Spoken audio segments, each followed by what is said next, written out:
Kabangers, ayan. Today is our last day. And it's dress up today. So si ate nagmuwana na siya. Pero may mga costume daw sila doon. Mga princess ko. Doon siya pa ito. Dahil ay itong sticker ko. Ano yung sticker mo? Okay.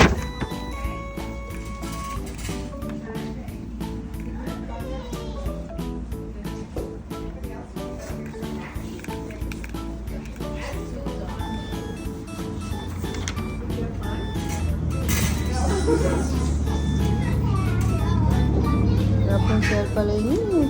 Na? Rapunzel. What? Go! Super funny yati kita yung tower. Go!